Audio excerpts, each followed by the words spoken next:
I was the son of the wealthiest man in Capital City. Now that I was pushing 28 and still single, my mom finally lost her patience. She gave me an ultimatum: go on a blind date or she'd disown me. On my way to the date, I passed by a luxury boutique and spotted a watch that immediately caught my eye. I was just about to pay for it when, out of nowhere, a man barged in from behind and slapped a black card down on the counter. "I'll take this watch. Wrap it up for me," he said. I stayed calm and said politely, "Sir, I saw this watch first." However, he just scoffed and snapped back, full of arrogance. "A broke nobody like you can look but not afford it. Get lost. I'm the assistant to Ms. Jackson, the CEO of Jackson Group. In this city, if I want something, no one will fight me for it." "Ms. Jackson? Isn't that the exact woman I was supposed to be meeting for the blind date?" Without another word, I pulled out my phone and dialed her number. "Selena," I said calmly, "do you know your assistant is out here throwing your name around to bully people?" My mom had been singing Selena Jackson's praises nonstop, and I figured this was the perfect chance to see just how she handled things. If even her assistant could act so arrogantly in public, and she didn't do anything about it, that would only bring trouble down the road. However, her cold, dismissive voice came through the phone. "How I manage my assistant is none of your business. You're meddling too much." Before I could say anything else, she hung up. As the saying goes, birds of a feather flock together. No wonder her assistant was so unabashed. His boss clearly enabled it. Across from me, the guy, Leo Woodolph, was already laughing like he'd won the lottery. "What a joke. Just look at yourself, all broke and pathetic, and you actually think you can cozy up to our CEO, Ms. Jackson?" I usually kept a low profile. I dressed simply, but that didn't mean I would just let someone walk all over me. "Judging people by appearances is the dumbest thing you could do,"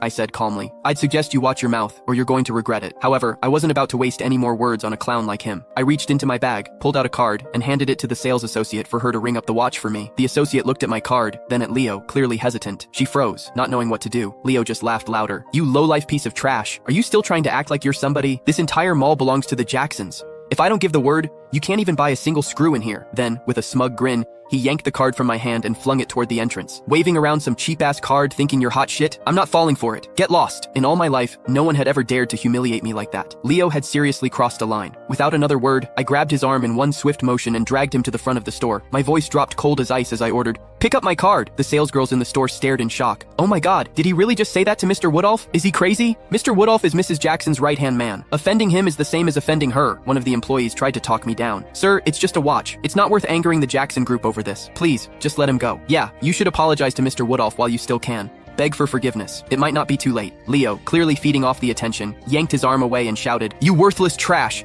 Get down on your knees right now, and maybe I'll consider letting this slide. Otherwise, I hope you're ready to lose everything." Now I've seen everything. After years of seeing Mom threaten people, now it was my turn to be threatened. A cold smirk tugged at the corner of my lips as I turned to Leo. "A dog hiding behind someone else's power, huh? Even Selena wouldn't dare say something as crazy as that. And you? Who the hell do you think you are? Who are you calling a dog?" he snapped. I looked around.